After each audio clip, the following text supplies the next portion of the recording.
Fala pessoal, continuamos o estudo do livro Minhas 60 Melhores Partidas, do Bob Fischer.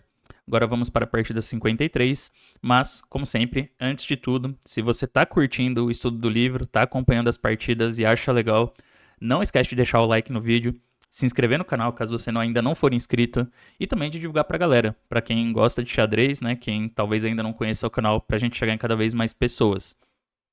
De novo, peço para deixar o like. Eu sei que é chato ficar pedindo toda hora, mas ajuda muito o crescimento do canal se você deixar o like no vídeo. E se você puder deixar um comentário lá no final, melhor ainda. Além disso, a gente tem um clube de membros, que é uma forma mais direta de você apoiar o canal. Então, se você acha que é uma boa ideia e que é possível, não deixe de se inscrever aí no clube de membros. É mais uma forma que a gente tem de estar sempre apoiando o crescimento do canal. Então a gente está na partida 53, partida Porte Fischer. O Porte é um personagem aí que ainda não tinha aparecido no livro, né? Mas é um jogador também bastante conhecido dos anos, principalmente nos anos 60, 70. Lajos Porte é uma lenda do xadrez húngaro, inclusive no ano passado eu participei da Olimpíada de Xadrez que foi em Budapeste, na Hungria. E num dos dias eles fizeram uma homenagem para o Porte, que fez o lance inaugural ali para começar a rodada. Eu acho que, com exceção da Judith Polgar, provavelmente o Porte é o mais conhecido, né, do xadrez húngaro. A gente tem recentemente o Rapport também, mas eu fico até na dúvida se o Porte não é mais conhecido do que o Rapport. É que a gente que vive nessa época ouve falar mais do Rapport, lógico. É um jogador aí que também jogou candidatos, então um cara muito famoso. Extremamente criativo também, enfim. Mas o Porte eu diria que tá ali junto com o Rapport. Talvez ele só seja menos famoso que a Judith Polgar. Não tenho certeza, essa é a minha impressão. Bom, é um cara muito forte também, com certeza. Então, vamos ver essa partida porque ela é muito interessante, é uma partida muito instrutiva também. E o título que o Evans dá para essa partida é Magia Negra, né? Afinal, o Fischer tá de pretas, eu acho que tem a ver com isso, mas também porque ela segue um roteiro diferente das partidas que a gente tem visto no livro do Fischer com as pretas. Então ele fala que essa partida é um dos poucos casos em que o Fischer não recorre à sua amada Índia do Rei contra o peão dama. A gente vai ver que nessa partida o Fischer não vai pro fianqueto do bispo. Mas eu acho que se eu ler o resto, vai acabar dando um spoiler, assim, da partida, dando uns spoilers, então eu posso deixar pra ler no final. Geralmente eu faço isso, né, quando eu acho que esse textinho aí vai já entregar muita coisa que acontece na partida. Então vamos lá. O Porte é um jogador de peão-dama inglesa, de um estilo bem posicional, né? Então ele jogou peão-dama, Fischer que respondeu cavalo F6, e agora C4. Aliás, essa partida foi jogada em 1966, num torneio que era realizado nos Estados Unidos chamado Piatigorsky Cup. Não sei quantas edições houve desse torneio, mas eu sei mais ou menos que era um casal muito rico que tinha esse sobrenome Piatigorsky, eles patrocinavam esse torneio, mais ou menos igual o Sankfield faz hoje, o Rex Sankfield. Então aqui C4 e aí a primeira surpresa. Fischer joga E6. Ele não joga G6. A gente, né, quem tá acompanhando aí o estudo do livro, sabe que a gente ficou mega acostumado a ver a Índia do Rei sempre, né? Que era a abertura favorita do Fischer. Mas ele fala que ele jogou E6 buscando desequilibrar, porque o Porte conhecia muito bem a Índia do Rei. Então, como eu disse, o Porte era realmente um jogador de um estilo muito estratégico, muito posicional, e ele era muito bem preparado nas aberturas em geral. Então, mesmo o Fischer respeitava bastante a preparação do Porte e decidiu não entrar na Índia do Rei, foi por outro caminho. Que ele jogou cavalo C3, sem medo de entrar na Ninzo Índia, e o Fischer foi para Ninzo aqui, bispo B4. Essa partida é de 66, mas assim, o Fischer mais tarde ele jogou a Ninzo no match contra o Spassky de 72 e ele ganhou uma partida muito boa na Ninzo que se tornou um modelo de referência para as pretas. Eu acho que é legal também ver essa partida porque a gente percebe o seguinte, e aqui é uma observação importante. O Fischer tinha uma predileção pela Índia do Rei, mas a gente vê que fica muito claro que ele estudava todos os tipos de abertura, né? Ele não estudava só as posições de Índia do Rei, porque a princípio não tem nenhum problema você jogar durante muitos anos a mesma abertura. Eu mesmo tenho o meu repertório há muitos anos com a Najdorf, por exemplo, contra peão rei e contra peão dama. Eu até vario, mas são aberturas todas muito definidas também. Mas é importante mesmo assim você ver diferentes aberturas, conhecer diferentes aberturas, porque isso enriquece o seu conhecimento de padrões, de estruturas, de finais, de planos diferentes de modo geral. Então a gente vê que o Fischer, apesar de ser um grande especialista na Índia do Rei, Ele era um jogador que jogava muito preparado. Então ele não vai entrar numa Ninzo Índia aqui chutando a Ninzo. Ele com certeza estudava muito as posições de Ninzo Índia. Então mesmo jogando com muito mais frequência Índia do Rei, ele também estudava Ninzo Índia, ele estudava Peão Dama. Tem uma partida aí no livro que é Bertok Fischer, que é uma ortodoxa. E aí você vê que ele era um jogador realmente de um conhecimento muito amplo em diferentes posições, apesar do repertório dele ser bastante definido e ele jogar com frequência as mesmas aberturas. E em relação a Ninzo Índia, eu vou falar um pouco mais disso nos próximos lances também, dessa abertura específica. Isso até me lembra uma... Vou até me alongar aqui, uma conversa que eu tive há muitos anos, né? Muitos anos assim, 2017, com o GM Younes Quezada, que hoje vive nos Estados Unidos, mas na época ele jogava representando... Acho que ele representava Cuba ainda na época. E eu enfrentei ele num torneio nos Estados Unidos e o Quesada, ele era um jogador bastante conhecido porque ele era muito forte, ele teve 2,650, assim, e ele era segundo do Leiner Domingues, que, né, foi o número 1 da América Latina aí por muito tempo, por muitos anos. E quando eu fui preparar para jogar de pretas contra o Quesada, eu me surpreendi porque ele jogava sempre as mesmas coisas, né? Geralmente um jogador de 2,650, ele tem um repertório muito amplo, joga peão dama, peão rei, inglesa, joga de tudo. Mas no caso do Quesada, ele jogava sempre E4, abria a siciliana e entrava na Najdorf. Ele não jogava nem bispo B5 cheque, ele não fazia nenhum desvio, nada. Então eu pensei, bom, pelo menos não vai ser difícil de preparar, né? Preparei minha Najdorf, entrou no que eu preparei e eu perdi, obviamente. Mesmo sabendo que o cara ia jogar, né? E aí a gente bateu um papo depois da partida e também tava ali no mesmo hotel. Então a gente se encontrava muito no café da manhã, tomava café da manhã junto e tal. E eu aproveitava para conversar, para tentar aprender um pouco com o cara, né? Eu era um MI ali, buscando já a última norma de GM. Ele era um GM muito mais experiente, né? Um cara bem... né, muito forte, muito estudado e tal. E um momento eu perguntei pra ele, assim, eu vi que seu repertório é bem limitado, assim, você joga sempre do mesmo jeito. Você não acha... Eu perguntei, você não acha que é importante jogar diferentes aberturas? E ele me disse, acho que não, pra falar a verdade, assim. Mas ele falou assim, mas é importante você conhecer diferentes posições.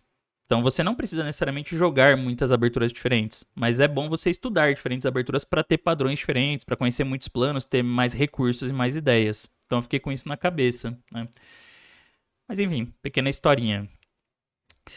O Port jogou E3 e o Fischer comenta que naquela época, 66, tinha entrado na moda há algum tempo E3 e Bispo G5 era um lance popular bastante jogado pelo Spassky. Mas hoje em dia essa variante é considerada bem inofensiva. O Spassky gostava desse lance, mas hoje em dia já é considerado bem tranquilo para as pretas por causa de H6. Força as brancas a definirem o bispo, e aí quando o bispo H4, C5. Esse contragolpe no centro chega muito bem quando o bispo já foi desviado lá para a ala do rei, né? Porque ele não consegue voltar mais para a ala da dama. Então ele dá uma variante assim, o Fischer D5, D6. E aí quando E3, bispo toma C3 primeiro dobrando os peões, BC3, E5. As pretas conseguem fixar esse centro aqui. Ele fala que o par de cavalos costuma ser superior ao bispo nessas posições fixadas, né? Eu acho que principalmente com o bispo em H4 isso é verdade. Por incrível que pareça, seria melhor esse bispo estar em C1, porque o branco poderia talvez jogar F3, E4 e pôr ele em E3 aqui, mas em H4 ele já tá meio fora na ala do rei. Já pode ficar fora de jogo, inclusive quando levar um G5 ali, então não é tão legal. Mas bom, E3 hoje em dia talvez seja a principal resposta contra a Ninzo. Tem muito lance aqui para as brancas, eu não vou entrar em detalhes porque a gente vai ver que nessa parte do Fischer explica bastante já sobre a abertura, então para não ficar muito maçante. Mas bom, E3 é um dos grandes lances principais aqui contra a Ninzo, né? Uma das grandes linhas populares, um dos mais populares. Então, foi E3. E aqui o Fischer joga B6, que ele fala que outros lances na época já tinham sido analisados muito exaustivamente, então ele vai para o B6 para jogar uma opção menos explorada. Até hoje, B6 é uma linha bem interessante contra a Ninzo. Mas tem outras jogadas aqui também. Por exemplo, o Rock é o principal, de longe, assim, é o mais jogado. Mas tem também D5, tem C5, que são jogadas que as pretas desviam assim de algumas ordens, tentam bater no centro mais rápido, então são jogáveis, né? Rock é muito mais comum e B6 é uma outra opção interessante. Então aqui o Port joga cavalo E2, que hoje em dia, até hoje, é considerado o lance mais crítico contra a variante de B6. Né? B6 é um lance, assim, flexível. As pretas podem desenvolver o bispo para B7 ou para A6. A gente vai ver que nessa partida ele vai para A6.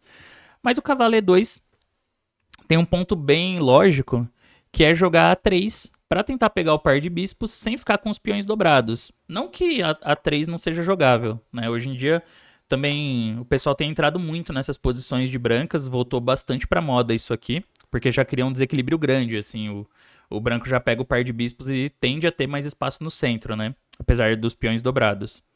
Mas a ideia do cavalo E2 é poder jogar A3 e depois retomar de peça em C3, né? Com um desenvolvimento tranquilo e sem ficar com os peões dobrados. Então, nesse caso, as brancas têm o par de bispos, mas elas não têm o... Assim, elas têm o pró do A3, que é o par de bispos, e não têm o contra, que são os peões dobrados. Essa seria a explicação mais simples.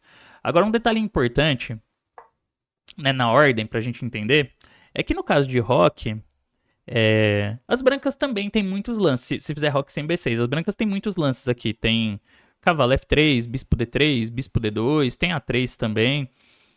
Mas também dá pra jogar cavalo E2. Essa é uma outra opção interessante.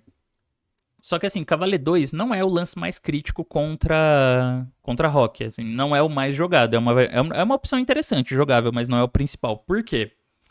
Porque aqui as pretas ainda não definiram, né? As pretas ainda não jogaram B6, assim. Então, isso dá a possibilidade das pretas manterem a flexibilidade e jogarem de outras formas. Então, que nem com o cavalinho E2, D5 é uma variante bem natural. É um lance bem popular. Porque se A3, agora as pretas podem voltar esse bispo para E7. E como ele já jogou D5, o peão não avança para E4. Então o branco não consegue ganhar espaço no centro tão facilmente. Além disso, agora as brancas têm que resolver o problema do desenvolvimento do cavalo, porque ele está atrapalhando o bispo. Então esse é o ponto, né? As pretas gastam um tempo voltando o bispo para E7, mas não ajudam o desenvolvimento das brancas, que seria o caso da captura em E3. Mas esse nem é o único jeito de jogar essa posição, tá? Dá pra jogar torre 8, por exemplo, que é um lance mais flexível, e nesse caso a ideia é se A3 o bispo volta para F8, deixa um desenvolvimento mais harmônico para as pretas. E algumas partidas, inclusive, seguem com C6, que tem um outro objetivo, levar esse bispo para C7. Então, por exemplo, se A3, bispo A5, B4, o bispo volta aqui, o preto vai jogar D5 do mesmo jeito. E aí o objetivo é sempre... Vocês podem ver que em todas essas linhas, tanto D5 como torre 8 ou C6, a ideia é não ter que tomar em C3, né? Então, no caso, as brancas sempre ficam com esse cavalinho E2 meio, digamos, sem sentido. Assim, o branco vai ter que gastar mais um tempo para jogar ele em F4 ou G3 e poder desenvolver o bispo, ou jogar com G3 e bispo G2. Então, aqui é um dos pequenos grandes detalhes da ordem da Ninzo, né? Agora, como as pretas jogaram B6, e isso já meio que define, né, que esse bispo vai ser desenvolvido no fianqueto, cavalo E2 se torna um lance mais interessante. Porque agora a 3 está chegando com mais força. Afinal, o B6 também, ele... Como que eu posso dizer? Assim, um jeito mais simples de explicar é que B6 gastou um tempo no desenvolvimento. Então, como o preto não rocou, isso torna as possibilidades das brancas mais interessantes aqui. A gente vai ver, eu acho, em algumas análises da partida. E essa é a opção mais crítica. O Fischer comenta que bispo D3 também é jogável. Agora sim, no caso do bispo D3, eu costumo gostar das posições que as pretas conseguem aqui, porque joga bispo B7, atacando o G2 ali, cavalo F3. E aí uma ideia bem interessante é jogar com cavalo E4, né? Ele comenta que tem rock também. E aí rock... Ele jogou bispo toma C3, o Fischer, ele comenta de algumas partidas, de uma partida que ele tinha jogado anteriormente, que foi rock, e aí bispo toma C3, já deixando as brancas com os peões dobrados, mas ele fala que D5 é uma alternativa interessante também, leva a uma posição equilibrada. E aí quando BC3 as pretas jogam bispo E4, porque a ideia é justamente já tirar o par de bispos das brancas, porque aí o branco perde uma das compensações estratégicas pelos peões dobrados, né, que é o par de bispos. E quando dama C2, ele jogou bispo toma D3 contra o Reshevsky no campeonato americano de 65. Mas ele comenta que era mais interessante bispo toma F3, G toma e C5. Com uma posição complexa, né? Porque esse C5 é um lance bem interessante para dar uma fixada ali no centro das brancas, principalmente no peão de C4. Idealmente o preto quer jogar cavalo C6, cavalo A5 e torre C8, e aí aproveitar o fato de que o peão ficou fixado em C4 para fazer pressão nele. Por outro lado, as brancas têm o par de bispos e tem uma massa de peões no centro. Mas como os lances anteriores fizeram com que as brancas ficassem com debilidades nas duas alas, tanto peões dobrados na ala da dama, na ala do rei e o rei branco um pouco mais exposto, aí a posição é mais complexa, né? Mesmo assim, o computador ele dá um equilíbrio. Hoje em dia a gente sabe que essas posições são bem tensas assim para os dois lados, tem muitas possibilidades dinâmicas, né? Acho que esse tipo de posição em especial avançou muito nos últimos anos, assim, a nossa noção sobre o dinamismo das chances das brancas, mas continua sendo muito complexo, continua sendo jogável sempre, né? Então ele comenta que na verdade é melhor cavalo E4. Ele jogou rock, né, contra o Reshevsky, mas ele gosta mais do cavalo E4, o Fischer. E aí ele dá ele fala assim que aqui joga rock, né? Isso foi jogado em uma partida. E aí F5. Só que essas análises elas estão meio um pouco ultrapassadas, né? Tudo bem, a gente tá falando de 1966, os caras não tinham computador que nem eu aqui para avaliar melhor a posição. Porque o Fischer comenta que é melhor jogar cavalo por C3, BC3, bispo C3, torre B1, cavalo C6, e ele fala que as brancas não têm compensação suficiente pelo peão. Mas aí é aquilo que eu falei, de como hoje em dia a gente entende melhor essas posições. Isso aqui, mesmo sem ligar o computador, eu já tinha a sensação de que era muito melhor para as brancas. Tinha que ser muito melhor, porque o branco está muito mais desenvolvido e vai ter linhas abertas e vai ter o centro. E realmente o branco está bem melhor aqui, porque joga torre B3, e aí não dá para jogar bispo B4, porque leva D5, perde uma peça, né? Então tem que voltar o bispo lá para 5, que ele já fica fora, e agora o branco joga E4. E assim, essa posição parece terrível para as pretas. O branco tem muito mais espaço no centro, esse bispo tá fora. As brancas podem depois continuar desenvolvendo ou com bispo G5 ou bispo B2. E inclusive já dá pra gente perceber que um dia essa torre vem pela terceira para a ala do rei, né? Então assim, isso aqui já tá um desastre posicional para as pretas, tá? O computador já dá tipo um ponto pro branco. Mas na época do Fischer, ele achava que depois de cavalo C6 o branco não tinha compensação suficiente pelo peão. E aí hoje em dia, como que o pessoal joga isso aqui? Bispo toma C3, BC3 e roque. É assim que as pretas jogam hoje em dia. Depois faz F5, D6, cavalo D7. E aí o plano principal qual é, né? As pretas tentam manter esse cavalo estável em E4 e terminar o desenvolvimento para um dia explorar os peões dobrados das brancas. Eu tive uma experiência até com essas posições de brancas há alguns anos atrás. Se eu não me engano, foi na primeira edição do Gaudium Masters, no match que eu joguei contra o Milos. Talvez dá pra encontrar até a gravação desse match em algum lugar, nos arquivos do chess.com, do canal do Rafael, porque foi transmitido, né? A gente jogou um match praticamente temático nessa posição, porque na época eu tava começando a entrar nas posições de Nizo-Índia, e aí eu testei essa linha contra o Milos, eu de brancas. E a verdade é que eu levei uma aula posicional em quase todas as partidas. Assim, eu não conseguia dinamizar. O Milos fazia esse plano F5, D6, cavalo D7, me dominava posicionalmente, ficava ganho estrategicamente. Mas aí, como era blitz, ia seguindo a partida e tal, e algumas eu ganhei, assim, meio na sorte, né? Na base do golpe, do recurso. Mas mesmo essas partidas, se alguém conseguir achar a transmissão desse torneio, são partidas instrutivas. Assim, o Milos mostrou muito entendimento dessas posições. Então, hoje em dia, esse é o plano mais comum. O Fischer dá F5 direto, que ele falou que foi jogado em uma partida antiga, partida Gligorit-Larsen. E aqui as brancas reagiram bem mal com o bispo toma E4, entregando uma peça importante. Aí, bom, aqui o branco pensou que ia ter uma certa iniciativa, mas não dá certo. O computador hoje em dia já dá cavalo E2, ele gosta para as brancas, né? Cavalo E2 é um lance bem fino, porque ele ameaça ganhar uma peça, que basicamente ele ameaça, por exemplo, C5 e A3 para prender esse bispo. E outra ideia é que ele pode tirar o cavalo aqui e jogar F3 para expulsar o cavalo de E4 e as pretas não têm a troca em C3. Então isso já é um pouquinho... parece estrategicamente perigoso para as pretas. Mas na partida foi bispo toma E4, F por E4, cavalo D2. Essa era a ideia das brancas, né? Colocar uma pressão forte aqui em E4 e ele também ameaça ativar a dama, assim, dama G4 ou dama H5. Mas aqui as pretas fizeram bispo C3, BC3 e roque. E já tem um jogo mais agradável. Por que as brancas entraram nisso, né? O Gligorit com as brancas? Porque ele contava com dama G4 aqui, que parece um lance muito bom.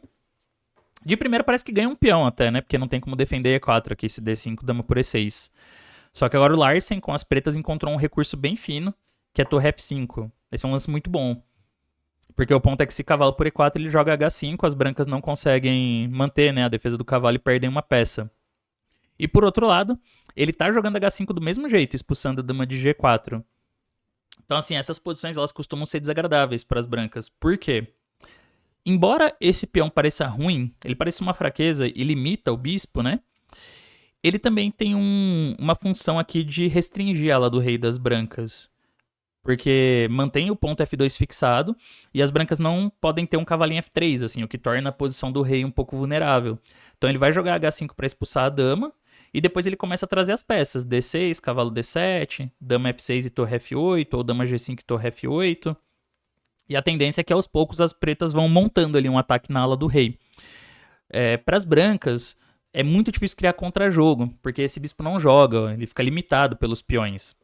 Tanto pelo de C3 como pelo de E3, e se ele vier para A3, ele vai bater no de D6 ali. A única forma de abrir linhas para esse bispo é jogando F3. Aí a gente percebe, né? Por que posicionalmente essa posição já é desagradável para as brancas? Porque se o branco tiver que jogar F3, isso ativa de novo o bispo de casas brancas. Então é uma decisão muito arriscada. E é por isso que essa posição já é mais fácil de jogar de pretas. Vocês verem que, assim, já foi 20 minutos aqui de partida, a gente tá só na introdução da abertura, né? Que o Fischer tá explicando, assim, o bispo D3. Mas, bom, o Porte jogou cavalo E2, que é o crítico, para fazer o A3. E agora, bispo A6, que é uma ideia que o Fischer comenta que era uma ideia ativa do Bronstein. É um lance que faz bastante sentido se a gente pensar, né? Porque ele tenta tirar um proveito da última jogada das brancas. Já que o cavalo tá em E2 obstruindo o bispo, ele faz uma pressão em C4. E esse lance também tem outro objetivo, que a gente vai ver mais pra frente. O Fischer comenta que cavalo E4 é uma alternativa interessante também. Ele mostra aqui essa posição. E até hoje é um lance jogável, cavalo E4 também. É uma jogada interessante, aumentando a pressão em C3, de fato. E às vezes pode ter umas 10 com dama H4 aqui, vez ou outra. Agora, no caso de bispo B7, ele já é mais passivo, né? Depois de A3, bispo C3, cavalo C3, a gente vê a ideia das brancas em ação. Que é basicamente, branco fica com um par de bispos e não tem peões dobrados. Então isso seria uma conquista, né? Posicional. Bom, isso aqui tende a ser um pouco mais agradável jogar de brancas, na minha opinião. Um detalhe interessante é que se as pretas fazem roque, aí uma continuação muito boa para as brancas é bispo D3, que de primeira parece um lance ruim, porque tá caindo G2. Só que o problema é que depois de bispo toma, torre G1, quando as pretas voltam aqui, E4. E esse é um sacrifício bem temático, assim. Hoje em dia, todo mundo conhece esse tipo de ideia. As brancas perderam um peão, mas tem uma coluna muito boa agora para atacar o rei preto. O bispo de casas pretas, ele já ameaça entrar no jogo de um jeito perigoso aqui por G5 H6, e as brancas têm esse centro de peões muito forte também. Então, compensação mais que suficiente pelo peão. Mas ok, na partida foi bispo A6. E aí jogou A3. Aí aqui o Porte joga cavalo G3, que o Fischer fala que é um lance um pouco inconsistente. Mas na verdade, cavalo G3 hoje em dia é considerado um lance bem promissor para as brancas. Assim, é uma jogada bem crítica também para as brancas jogarem por vantagem. Parece um pouco contraintuitivo, porque eu acabei de falar, né, que o ponto principal de cavalo E2 é jogar A3 e não dobrar os peões em C3. E aí parece muito esquisito. Pô, agora você joga cavalo G3 e deixa tomar em C3? Só que tem um detalhe mais importante, assim, que as brancas querem fazer E4. Então o cavalo apoia esse avanço e também prepara o desenvolvimento rápido do bispo para D3. A3 é mais natural, né? E é a ideia-chave da posição, como o Fischer comenta. Mas aí joga bispo toma C3 mesmo. Se bispo E7 agora, é um pouco diferente. Mas assim, dá pra jogar dessa forma também. Agora o lance principal costuma ser cavalo F4. E as pretas fazem D5. Porque essa é uma outra ideia por trás do bispo em A6. Aqui, né? Um outro ponto. O bispo pode fazer pressão nessa diagonal, junto com D5.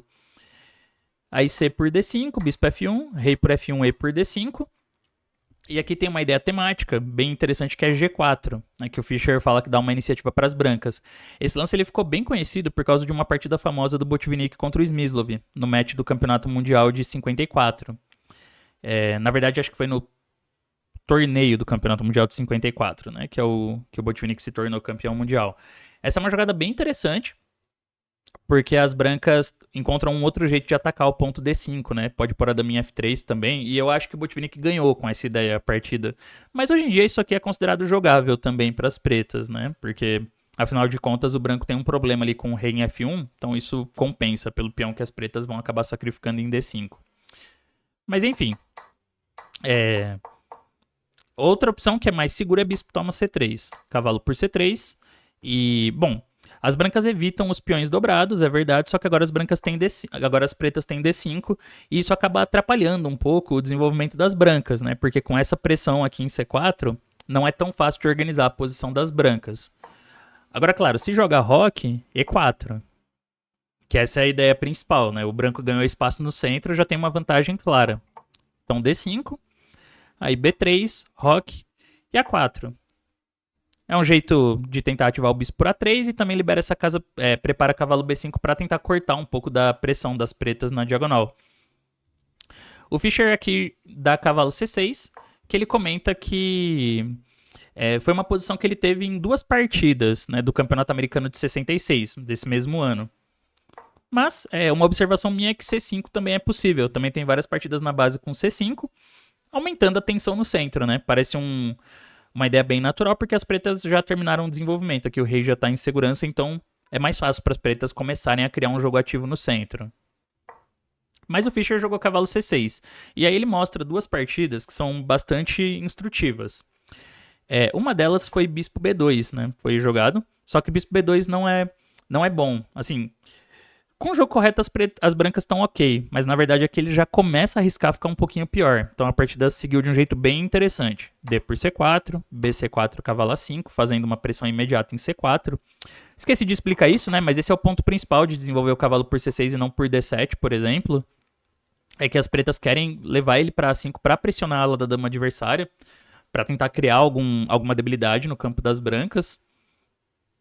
Afinal, a gente percebe que o importante aqui para as pretas é o quê? Ele tem que aproveitar a vantagem de desenvolvimento dele para criar problemas concretos antes que as brancas terminem, né, de desenvolver as peças. Porque se o branco conseguir completar o desenvolvimento numa boa, ele vai poder explorar tranquilamente o par de bispos. Então as pretas têm que jogar de uma forma ativa para criar problemas antes que as brancas consigam, assim, completar um bom desenvolvimento e passar a explorar com calma a vantagem do par de bispos. Então, uma partida foi bispo B2, que é um pouco, já é mais impreciso. D por C4, BC4, cavalo A5, batendo em C4. Claro que aqui C5 não é um lance bom para as brancas, né? Além do peão ficar fraco em C5 depois das trocas, depois da troca, ele vai trocar em F1 primeiro aqui, tirando o roque das brancas. Então, cavalo B5, C6, cavalo A3. Ele faz essa manobra para o cavalo poder defender C4. Mas observem que essa pressão está fazendo com que as brancas tenham que atrasar cada vez mais o roque, né? E o Fischer explora isso de uma forma bem ativa. Dama E7, cheque, que ameaça dama... Quer dizer, ameaça um cheque em B4. Aqui não dá para jogar dama D2 que leva cavalo B3. Então foi dama C2. É uma resposta razoável. Agora se dama B4, bispo C3. Mas aí ele faz C5. Esse tema surge de novo com a ideia de fixar o ponto C4. A ideia do C5 é sempre fixar o peão de C4 para pôr a torre em C8 e depois abrir o jogo na hora certa, para ter mais pressão nesse ponto. Então, bispo E2, ele jogou C por D4, e D4, torre FC8, roque. E, assim, parece que as brancas estão conseguindo fazer tudo do jeito certo, né? Mas aí vem torre C6, de repente torre C8 já tá chegando, e já não dá para defender C4 facilmente. Bispo F3, cavalo D5, um belo recurso explorando a cravada na coluna C, aqui já era. Assim, aqui já o peão tá caindo, né? Não tem como defender C4 mais. E aí o Fischer provavelmente imagino que ganhou essa partida. Ele não põe o resultado final, mas certamente ganhou. Outra partida no mesmo campeonato, contra o Evans, o Larry Evans, que era quem escreve aí o prefácio das partidas, né? Ele jogou um pouco melhor com bispo E2. Porque aí quando D por C4, agora bispo A3. É uma resposta muito boa. Torre E8. E aqui ele jogou B4. Assim, B4 é interessante, mas o computador gosta mais de BC4. Porque se cavalo A5, cavalo B5, a gente tem uma versão melhorada para as brancas da outra partida que o Fischer mostrou. Primeiro que com o bispo em A3 ele não tem aquela ideia de dama E7. E aqui se C6, o cavalo não tem a casa A3, igual na partida, mas ele tem uma casa melhor, que é D6. Ele pula para D6, que é uma casa muito ativa, e depois dá para ainda reforçar essa posição do cavalo com C5. Aí, essa posição já é bem vantajosa para as brancas, já vantagem clara. Mas a partida foi B4, que também tá ok. E agora o Fischer jogou cavalo E7 para sair do garfo. Só que aqui roque foi impreciso, né? Esse aqui foi um erro sério. Ele fala que era melhor B5. Bispo B7, agora roque.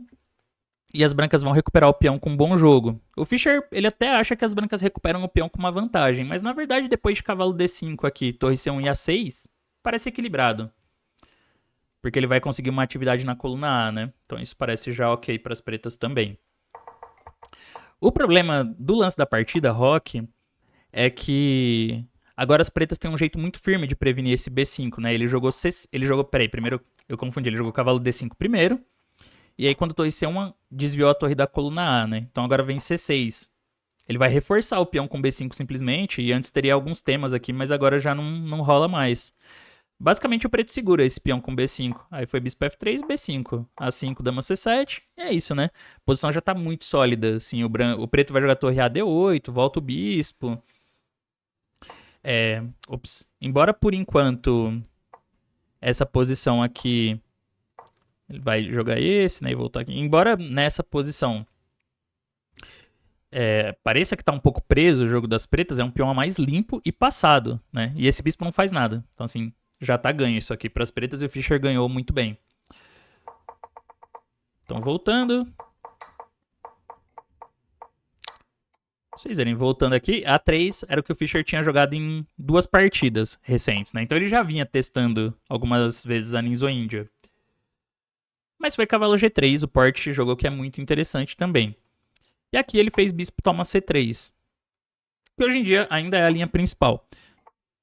Se roque, E4 costuma ser agradável para as brancas, né? Essa é a ideia de jogar com o cavalo em G3. Porque o branco não tá com medo dos peões dobrados. Em vez disso, ele quer pegar logo essa vantagem de espaço no centro. Porque depois, quando esse peão avança, fica mais fácil de criar ideias na ala do rei. E também bispo G5 aqui já pode ser chato. E D5 não é possível, né? D5 é um erro grave porque leva a dama A4. Cheque, tá caindo o bispo e não dá pra jogar cavalo C6 aqui porque o peão tá em B6, né? Então ele faz bispo toma C3, B por C3 e agora D5. O que eu acho legal dessa linha é que os lances dos dois lados não são tão intuitivos, né? Eles não parecem tão óbvios, porque, por exemplo, cavalo G3 parece um pouco estranho, como eu disse, porque a ideia principal de cavalo E2 é jogar A3 para retomar de peça em C3. Então o branco vai pro outro lado com o cavalo e deixa os peões dobrados. Só que por outro lado, depois de B por C3, a ideia principal das pretas não é jogar em cima dos peões dobrados, porque não dá tempo de fazer isso. Por exemplo, se cavalo C6, que é uma manobra bem típica para levar o cavalo para A5 e bater em C4, as brancas já jogam E4. E aqui o branco já tá muito melhor, porque se cavalo A5, E5, esse cavalo volta para G8, mas já dá para desenvolver uma iniciativa forte na ala do rei. Ou com dama G4, tocando ali em G7, ou inclusive com cavalo H5, também batendo em G7. Cavalo H5 é até mais forte, porque a ideia é que se G6, cavalo F6 cheque, e se cavalo toma, tem bispo por G5. O intermediário praticamente ganhador, né? Vai tomar de bispo em F6 e esse rei nunca vai sair do centro. E aí o branco pode até perder o peão de C4 porque desenvolve um ataque ganhador rápido, assim, contra o rei. Então o que as pretas fazem? Para não deixar o E4, ele joga D5. Mas isso parece um pouco estranho, porque permite que as brancas desdobrem os peões. Só que aí fica claro que o plano das pretas nessa ordem, contra o cavalo G3, não é exatamente jogar contra os peões dobrados. É fazer pressão no centro e principalmente nas casas brancas também, jogar pelas casas brancas. Mas só a gente vendo esses comentários, assim, pode ver que até agora a gente viu muito mais coisa nos comentários do que na partida em si. Mas já deu pra gente sacar muitas posições diferentes da Ninja, né? Muitas estruturas, ideias temáticas. Então, eu disse que eu ia comentar um pouco mais sobre isso depois. Eu acho que a Ninja Índia, ela é uma abertura muito boa de se jogar e de estudar, porque você aprende muito xadrez com as posições da Ninja, né? Você aprende muitas estruturas temáticas, ideias diferentes, e isso acaba enriquecendo o seu xadrez posicional, mas o seu entendimento de xadrez de modo geral. Eu mesmo demorei muitos anos para começar a entrar nas posições de Ninja, de brancas.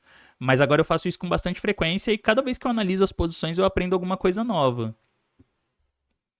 Então jogou dama F3, o porte, que o Fischer fala que isso aqui é o início de um plano duvidoso, mas é um exagero, né? Porque na época eles não tinham tantos recursos como a gente. Porque até hoje em dia dama F3 é considerado bastante jogável. O Fischer fala que bispo A3 não é melhor.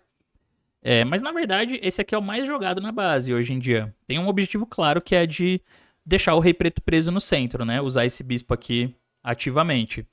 Mas as pretas podem resolver isso de outra forma. Bispo toma C4, que é o mais popular hoje em dia. O Fischer analisa D por C4. Ele fala que é melhor. E aí ele dá a seguinte continuação. Dama F3. E4 também é interessante. Mas ele fala que dama F3, essa é a linha que ele analisa, né? Dama D5, E4, dama C6 e as brancas não conseguem nada em troca do peão. Mas na realidade, nessa posição aqui, o branco tem compensação, no mínimo por causa do par de bispos. Ainda mais interessante é não jogar o dama F3, fazer E4 direto, né? Porque as brancas têm o par de bispos e tem um centro de peões aqui que pelo menos dá uma certa vantagem de espaço. Então, esse também é um tipo de posição que hoje em dia a gente já sabe melhor que as brancas têm bastante compensação, né? Mas o principal na base hoje em dia é bispo toma C4, é o mais popular, porque aí as partidas seguem geralmente assim: bispo toma, DC4, dama A4, cheque, dama D7, dama por C4, as brancas recuperam o peão, mas aí vem dama C6, que é um lance muito fino, porque praticamente força, né, a troca de damas, que a dama tá batendo em G2. E aí depois dessa troca, o preto pode rocar grande. Então as pretas resolvem o problema do desenvolvimento levando o rei para a ala da dama. E mais tarde, aí surge um final que é equilibrado, né, porque as brancas têm o bispo aqui, mas o preto tem algumas ideias levando o cavalo para C4 e sempre tentando montar um jogo nas casas brancas. Então isso é mais ou menos equilibrado. E C por D5, o Fischer fala que leva um jogo equilibrado. Hoje em dia também é um lance bem comum. Ele fala que a insistência das... O problema nessa partida pro Porte é que ele insiste muito em tentar manter a iniciativa a todo custo. Então ele jogou dama F3, que também mantém a tensão, né, por causa da cravada. Aí foi roque. E agora jogou E4. Que... eu acho que talvez o E4 o Fischer dá como interessante, mas eu acho que aqui sim é o começo dos problemas do Porte, porque esse lance não ganhou popularidade, né? Essa jogada, hoje em dia na base tem 2 partidas só, a do Porte e mais uma. Mas hoje em dia o mais jogado é C por D5, é o principal. E aí joga E por D5, porque se bispo toma F1 aqui, D por E6, é um intermediário forte atacando a torre, e o bispo já tá atacado, né? Então E por D5, bispo A6, cavalo A6, dama E2... e o Fischer dá a dama C8. O computador prefere cavalo B8. Ele dá a dama C8 porque depois de roque ele quer jogar C5. Mas aí é um outro momento interessante, porque o Fischer, a análise dele termina assim: D por C5, cavalo por C5 e C4, com jogo igual. As brancas jogam C4 antes que o preto faça, por exemplo, cavalo A4 ou cavalo E4, atacando a fraqueza de C3. E aí C4 é equilibrado mesmo. O bispo vem para B2, então o branco consegue organizar as peças. Mas até melhor é jogar aqui F3. A gente tem agora uma estrutura bem popular da Ninja, que costuma ser vantajosa para as brancas. Essa estrutura lembra muito uma partida clássica que é Botvinnik e Capablanca no torneio de Avro, 1938. É uma partida muito famosa que o Botvinnik ganha de um jeito brilhante. E essa partida tá analisada no canal, se eu não me engano. Se eu não estiver confundindo. Na série Partidas que todo enxadrista deveria conhecer. Então vocês podem dar uma olhada depois lá pra procurar. Eu acho... não, tenho certeza agora, lembrei bem. Essa partida tá analisada no canal. Mas a estrutura é a mesma. O branco quer jogar com E4. Só que aqui o problema é que as pretas não estão bem organizadas para impedir o E4. Né? Se o preto já tivesse uma torre em E8, por exemplo, daria para jogar dama B7 aqui, tendo um controle da casa E4. Só que nesse caso E4 tá chegando inevitável. E aqui o preto já tá numa situação bem difícil, porque o branco vai jogar E4, E5, F4 e vai ganhando espaço na ala do rei, que é o plano já visto na partida lá atrás, Botvinnik e Capablanca. Mas o Fischer passa por alto esse lance aqui, ele só analisa D por C5. Então, bem, mas o Porte jogou E4, e esse sim, aí eu vou concordar, deve ser o início dos problemas, porque ele... provavelmente aqui o Porte, ele tava esperando que o Fischer entrasse, aceitasse um sacrifício de peão, porque D por C4 é possível, né? E o Fischer já tinha jogado uma partida anterior nessa posição também, onde ele fez D por C4. Ele fala que ele tinha jogado num outro campeonato americano, no campeonato americano de 66, daquele ano também. Essa partida seguiu o bispo G5. E agora o Fischer faz H6, para expulsar logo esse bispo, né? Porque a ameaça de E5 é simplesmente muito desagradável. Mas as brancas têm uma ideia forte nessa posição. Então quero que vocês pensem que ideia é essa, que é uma ideia bastante temática também. Enquanto eu tomo uma água pela primeira vez, depois de 40 minutos falando.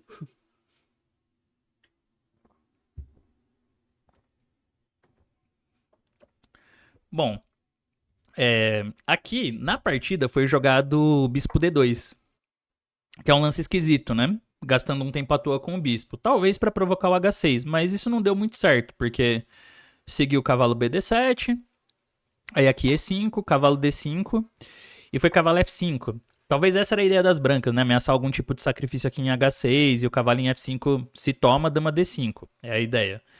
Se cavalo H5, pode ser pra jogar um dama G4 ou dama G3, o Fischer dá um recurso muito bom. Inclusive bispo H6 aqui é uma ameaça, né? Pra dar mate em G7 depois.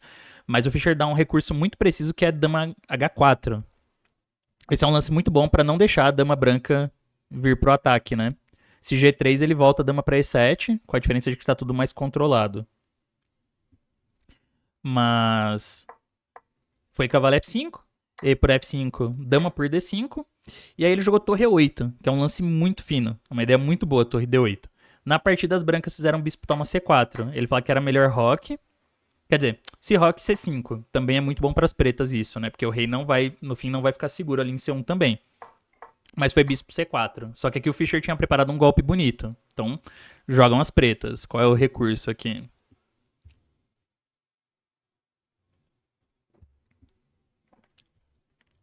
De primeira, parece que bispo C4 é um lance bom porque ele recupera o peão e ganha um tempo atacando F7.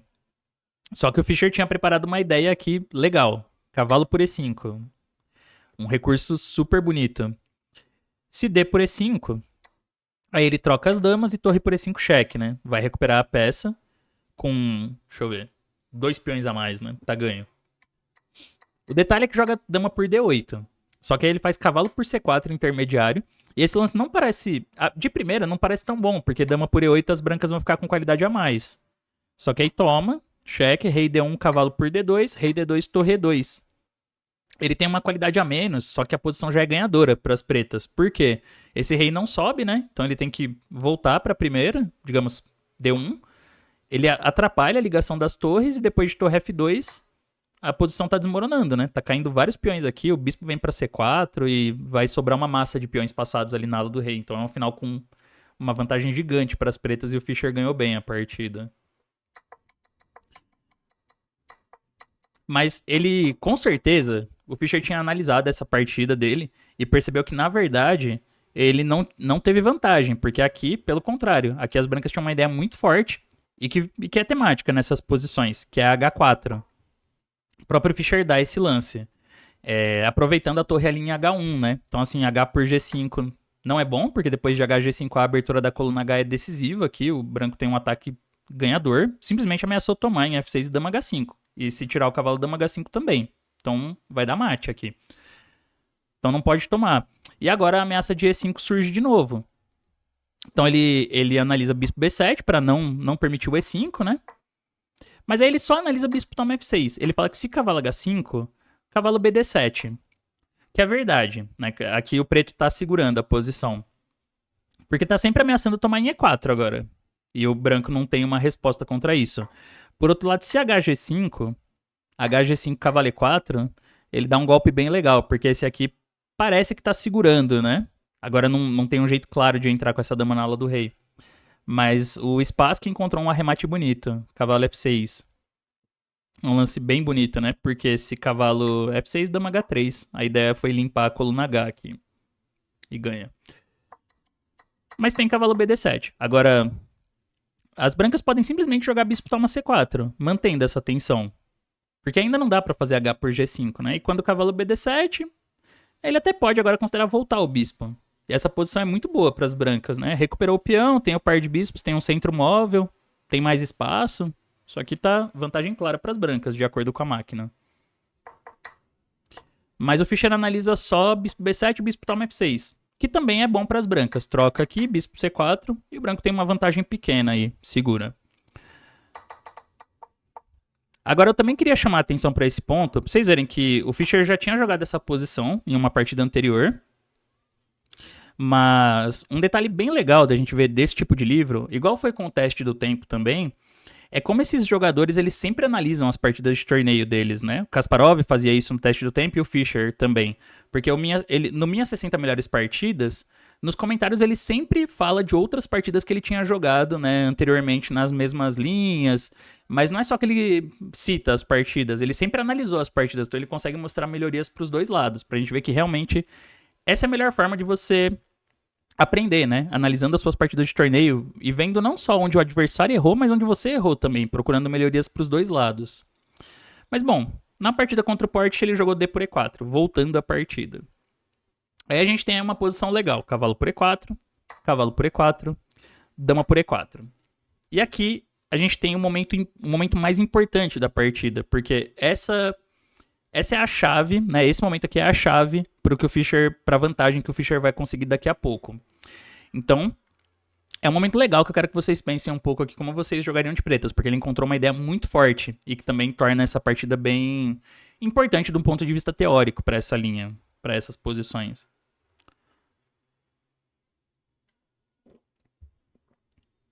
Bem, com dama E4, com a daminha E4, as brancas estão tocando na torre. Então, provavelmente, o Port esperava o lance mais natural aqui, o mais lógico, que é cavalo D7, defendendo a torre com a dama.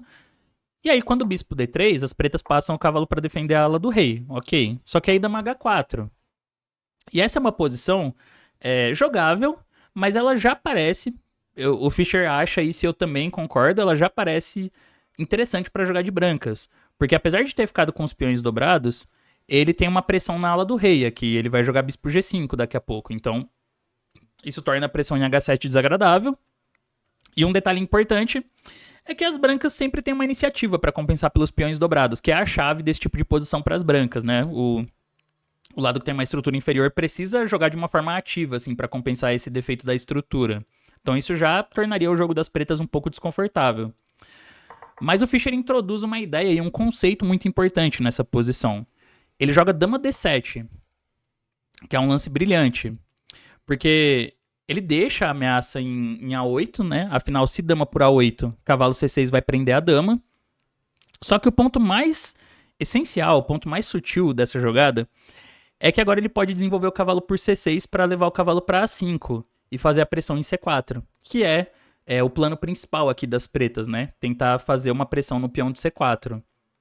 Então essa é uma ideia muito importante, assim, que meio que muda a avaliação da posição e faz muita diferença, porque o cavalo D7, que é mais lógico, deixa as brancas com um jogo confortável. Já o dama D7, ele coloca uma decisão difícil, muito difícil pro Port, que é o quê? Você entra na posição com dama por duas torres ou você deixa o adversário desenvolver a pressão em C4, que é o que ele quer? Essa não é uma decisão fácil de tomar no tabuleiro, né? Então, ele jogou bispo A3, né? Ele tentou jogar de uma forma bem ativa primeiro, atacando a torre e ganhando um tempo para desenvolver o bispo. Claro, se dama por A8, cavalo C6. É bem parecido com a partida. Mas era melhor bispo D3. Agora as pretas vão defender de outro jeito a ameaça, né? F5, dama E2 e cavalo C6 e continua o plano. E assim, essa posição, ela é agradável jogar de pretas. O preto não tá mal nem nada. Mas o branco pode jogar isso aqui. Eu entendo que antes, com menos recursos, né? Principalmente menos conhecimento de recursos dinâmicos, isso deve ter parecido desagradável pro Port. Ele deve ter achado chato já entrar nessa posição, porque parece que o jogo das pretas vai ser muito fácil em cima do peão de C4.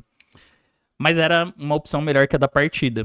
Porque, assim, aqui ele tem pelo menos uma pressão em E6, ele tem a casa E5, então tem algumas fraquezas também no campo das pretas. Não é que o preto vai jogar de graça, assim, em cima do peão de C4. Então eu acho que essa seria a continuação de um grande mestre atual, assim, um jogador moderno.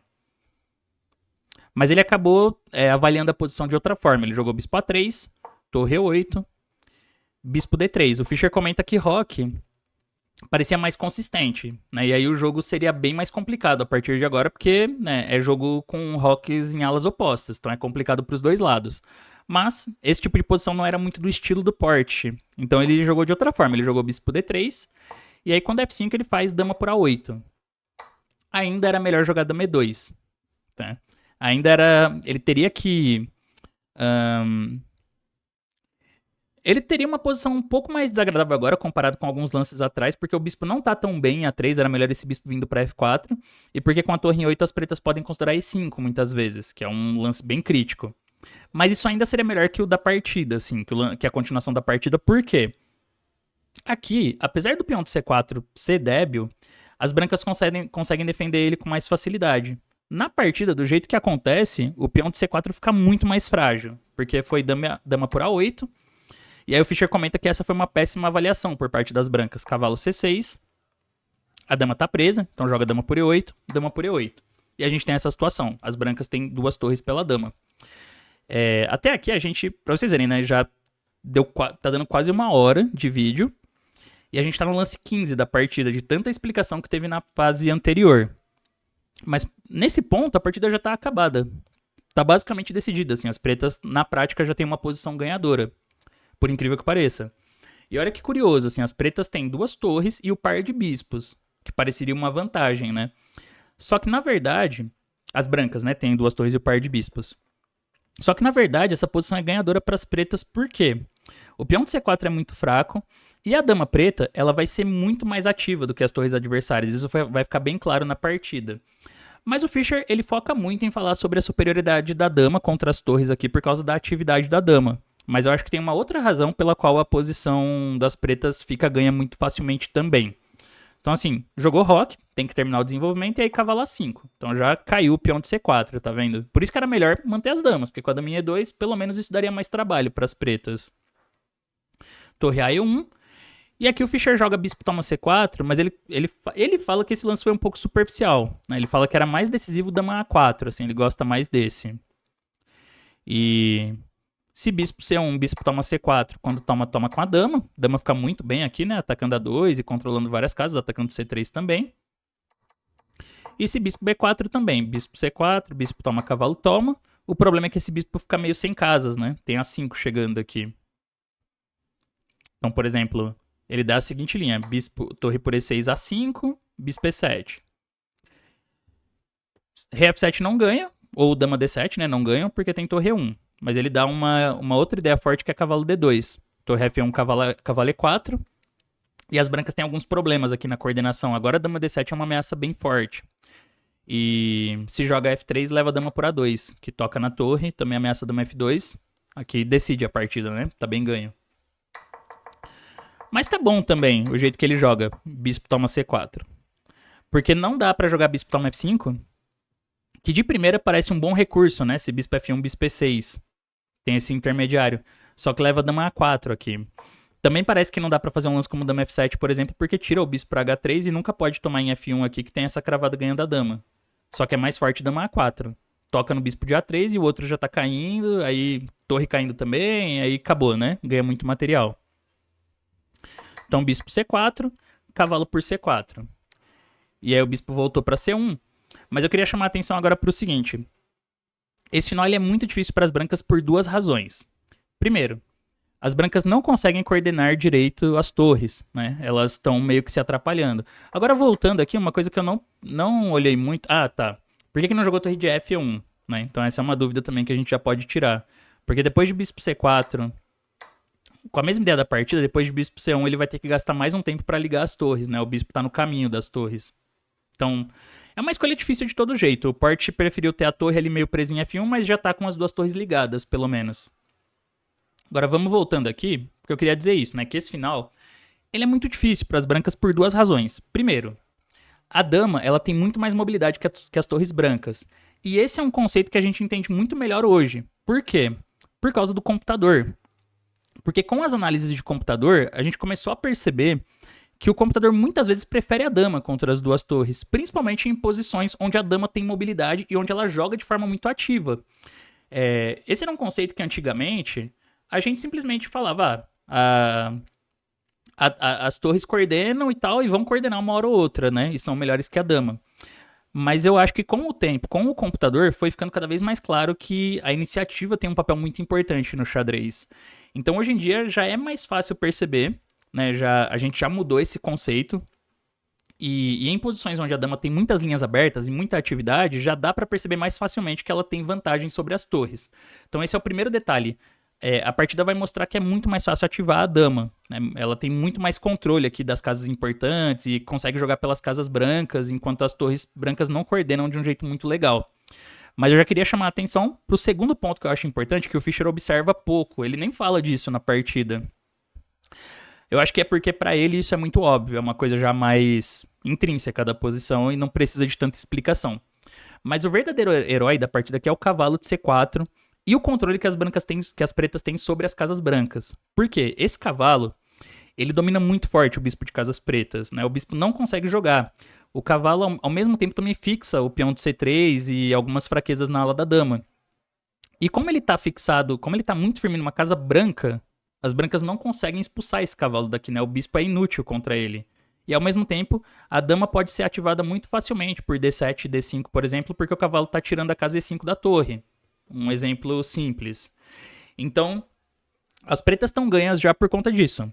Tem um controle, tem uma atividade muito forte da dama, em relação às torres adversárias, mas tem também um controle absurdo sobre as casas brancas. E isso não só controla, não só fixa ali as fraquezas no campo das brancas, mas também impede qualquer tipo de contrajogo. O branco não consegue usar a casa E5, por exemplo, porque o cavalo tá em C4.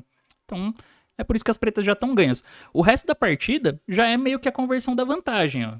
Então ele joga C5, aquele lance que ele já queria fazer há muito tempo. Aqui o Porte faz D por C5. Um detalhe importante aqui, se D5, ele joga E5, e aí essa posição tá bem ganha também. O peão de D5 agora é uma fraqueza, então é uma questão de tempo até as pretas começarem a pressionar esse peão. Então foi D por C5, BC5 e bispo F4. E aqui o Fischer joga H6, que é o início do plano ganhador. Ele vai expandir na ala do rei. Parece um pouco estranho, né? A gente tem um pouco de medo de avançar os peões na frente do rei, mas essa expansão aqui não tem como ser evitada. Jogou torre E2, né? Tentando organizar as torres. Se H4, aí um problema é que as pretas têm E5, que é um lance muito forte. E é legal porque, de primeira, essa jogada não parece tão forte, porque as brancas aparentemente têm um recurso, né? F por E5, cavalo E5 e F4, explorando a cravada. Só que as pretas têm um contragolpe muito forte nessa posição, então jogam as pretas. Qual é o recurso? Claro que o Fischer viu essa ideia da cravada, né? Mas ele já tinha percebido uma ideia muito boa de transformação de vantagem. Cavalo F3. Um belo descoberto. Não pode tomar de torre porque aí dama por E1. Quando G por F3, dama A4. E aí a gente vê mais claramente a vantagem da dama sobre as torres. Ela tá muito ativa, mas o grande problema mesmo é que todos os peões das brancas são fracos. Todos. Esses peões vão cair um atrás do outro, assim. A2, C3, H4, F4, vai cair tudo. Talvez o de F3 sobreviva, mas aí o preto ganha com os peões passados, né? Então esse final tá bem decidido já. Por isso o Porte fez torre E2, e aí foi G5, bispo E5. Dama D8, um lance muito fino. Agora que o bispo tá tampando aqui a coluna E e não tem mais pressão em E6, ele põe a dama na coluna D. Esse é um detalhe bem legal, porque as brancas provavelmente queriam colocar a torre na coluna D, né? Pra pelo menos controlar uma coluna aberta. Quem sabe tentar um bispo F6 depois pra torre D8. Então, dama D8. Esse é o tipo de jogada que no livro o Fischer não dá nenhuma exclamação nem nada, né? Pra ele é um lance muito lógico. Mas é muito importante, é uma jogada muito importante pras pretas pra não darem contra-jogo pro adversário. Então aqui jogou torre de F1. Ele fala que se F4 também parece um lance lógico, assim, pra tentar abrir algumas linhas e pra fixar ali a casa E5. Aí cavalo D2 é uma manobra legal, porque agora essa casa ficou fraca. Não dá pra jogar torre D1 que leva cavalo F3, né, o descoberto. E quando torre 1, cavalo E4. E aqui as brancas continuam muito presas, né. Agora o cavalo tem outra casa bem firme, a coluna E tá bloqueada e a dama vai seguir ativando por D5 ou D3. E outra variante que eu acho interessante, que essa ele não dá, mas eu achei importante de analisar, de mostrar, é torre B1. Porque seria um lance bem humano, assim, né? Vem pra uma coluna aberta e ameaça cravar a dama. Então aqui o preto joga dama D5.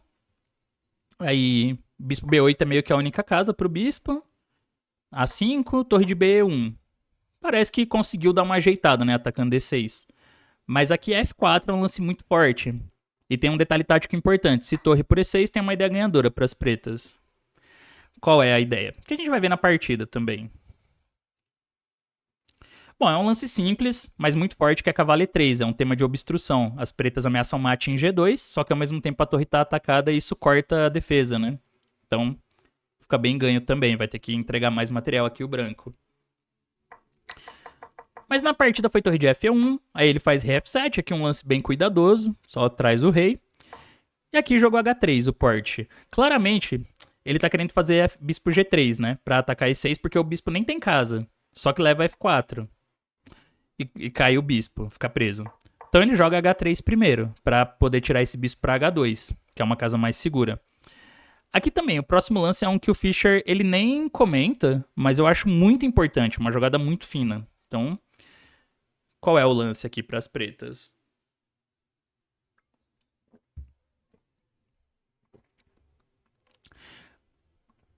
A explicação já tá meio no comentário, né? Porque a gente vê que a ideia das brancas é jogar bispo H2 pra tentar criar um contra-jogo em E6. Então ele faz F4. Corta essa volta do bispo, só que ao mesmo tempo o bispo fica meio preso em E5. Observem que ele não tem casa, né? E eu acho que essa era uma das ideias quando ele fez C5, assim, abrir a posição pra poder pôr a dama na coluna D, mas também não ter essa casa pro bispo. E ele tá praticamente preso aqui. Então jogou rei H2. Agora o Fischer faz A6, que é um lance bem cuidadoso, né? Ele fala que é um detalhe fino. Mas assim, dama D5 também era bom, só que aí bispo B8 ganha um tempo atacando A7, né? Então ele quer deixar o peão já numa casa a salvo. Aí foi torre E4. E esse é outro momento instrutivo. Torre E4 tenta desestabilizar o cavalo. Então, como a gente mantém tudo sob controle aqui para as pretas? Esse é um ponto importante. Uma chave para esse tipo de posição que a gente tem que lembrar, né, quando você tem dama contra duas torres, é que a dama no centro ela fica muito forte, então ele joga dama D5. É um lance bem natural para defender o cavalo, mas assim, a dama centralizada ela tende a ser muito perigosa, fica muito bem colocada nesse tipo de posição, porque bate nas duas alas, né? E principalmente em posições onde o adversário tem problemas de coordenação, que é exatamente o caso aqui, né? As torres estão meio presas na coluna E para ficar defendendo esse bispo. É muito bom você criar pressão nas duas alas, porque isso vai descoordenando a defesa adversária. E ele fala que aqui já fica bem claro a superioridade da dama, das pretas, né? Ela é muito melhor que as torres adversárias. Mas ele comenta, com a ironia típica do Fischer, que, mesmo assim, um jornal soviético lá, ele fala o nome, publicou que para os seus leitores que o Porte pendurou e entregou um final que estava claramente igualado. Mas assim, dá pra gente ver que as pretas estão completamente ganhas, que a dama domina todo o tabuleiro, né? Domina as peças adversárias. Então aqui foi H4, que perde, né? Esse é um lance já desesperado, com certeza, mas isso acaba fazendo as brancas perderem mais rápido. Então, qual é a ideia ganhadora? Bom, a gente viu o arremate aqui em posições parecidas já. A gente acabou de ver o tema muito parecido, que é cavalo E3, obstruindo a comunicação das torres, né? E aí as brancas têm que dar mais material. Mas o Fischer comenta que torre de 4 E2 também perdia. Ele fala que era relativamente melhor, mas também perdia. E aqui vocês podem também encontrar qual é a ideia ganhadora depois de torre E2. Outro lembrete, né? Outra dica, assim. Além da dama centralizada, aqui as pretas têm um cavalo. E dama e cavalo costuma funcionar muito bem quando o rei adversário está exposto. Dama e cavalo é uma combinação muito forte para posições de ataque. Então a chave aqui é expor o rei das pretas, o rei das brancas, né? E o Fischer fala que dá pra fazer isso com G por F3, com F3, quer dizer. Uma ruptura muito forte. Se torre E4, F por G2, né? E vai chegar cavalo D2 do mesmo jeito. E se G por F3, cavalo D2. Aqui tá vindo cavalo F3 e as pretas têm um ataque decisivo, com certeza, né? O branco não vai aguentar essa posição por muito tempo. Então, Porte jogou H4, mas levou o cavalo E3, que é outro tema da posição. Aqui aí a gente consegue ver, né, por essas análises, como as pretas têm muitas ameaças perigosas aqui por causa da iniciativa. E o branco simplesmente não consegue defender contra tudo. Então ele teve que jogar torre por E3. Se F3, aí dama D2, ameaça mate em G2. Quando torre G1, dama F2, agora o mate em H4 praticamente inevitável, né? Então torre E3... F por E3, torre por E3, mas aí dama por A2. E aqui o preto ganha muito fácil, né? Porque sobrou esse peão passado. Então jogou torre F3, rei E8, bispo G7, mas aí dama C4, toca ali no peão de H4. H por G5, HG5, torre F8, rei D7. Ele fala que isso aqui foi um último cheque antes de abandonar. Porque aí passou a torre lá para 8, mas rei C6, né? E Isso aqui vai ganhar muito fácil. O preto, ele traz o rei pra B7, expulsa a torre e depois dispara o peão. E é legal a gente perceber que o bispo continua não voltando pro jogo, né? A dama fica em C4 bloqueando aqui a diagonal, então não tem nem como... Não dá nem pro branco avançar o peão pra C4 aqui só pra tentar controlar com o bispo, né? Ou seja, o peão de A, o peão passado ganha muito fácil. Então a gente vê que aqui abandonou o porte depois de rei C6. A gente vê que é uma partida muito instrutiva, né? E é interessante porque se eu fosse mostrar só o que aconteceu na partida, daria pra fazer o vídeo, sei lá, em 20 minutos. Menos de meia hora. Porque a partida é relativamente curta. Ela teve 35 lances, mas no 15 o preto já tá ganho. Mas a gente vê que nas análises tem muita coisa rica, né? É uma partida muito rica em análises, para aprender muita coisa dessas posições de Ninja Índia, dessas estruturas temáticas, e a forma como o Fischer explica ali os detalhes de cada posição, ela é bem legal. Então, eu acho que também é um exemplo muito instrutivo de como a dama pode ser mais forte que as duas torres em posições de iniciativa, né? Nesse caso, eu acho que tem dois fatores.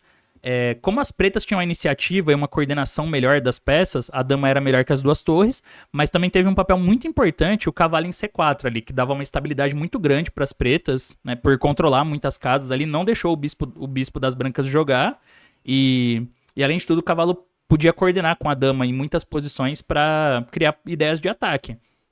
Com certeza esse final, se fosse limpo, dama contra duas torres, eu acho que a dama ainda faria um bom trabalho, porque ela realmente está sempre muito ativa. Mas sem dúvida, as brancas teriam mais chances do que dama e cavalo contra duas torres e bispo. Pelo fato de que o cavalo era muito melhor que o bispo também, né? O bispo das brancas não conseguia criar nenhuma ideia, não tinha nenhuma utilidade, enquanto o cavalo estava sempre bem colocado, controlando várias casas e também podia participar taticamente da partida com aquelas ideias ali de F3 ou cavalo E3, que é o que acabou decidindo, né? Bom, então é isso, pessoal. Essa foi a partida 53, Port Fischer. Eu espero que vocês tenham gostado. Essa é uma partida que eu gostei bastante de preparar, né, o material aqui, de analisar, porque é sempre legal revisar essas ideias em posições de Ninja Índia. A estrutura é muito importante de ser conhecida, de ser estudada. Se você curtiu, como sempre, deixa o like aí. Deixa também um comentário, né, se você tá curtindo a série, o que você tá achando agora que a gente tá chegando ao fim. E é isso, valeu aí, né? Também ajude a divulgar o canal pra mais gente, né? Pra gente chegar em cada vez mais pessoas. E continuamos aí se aproximando do fim, né? O nosso estudo do Minhas 60 Melhores Partidas. Mas é isso, pessoal. Valeu e até a próxima.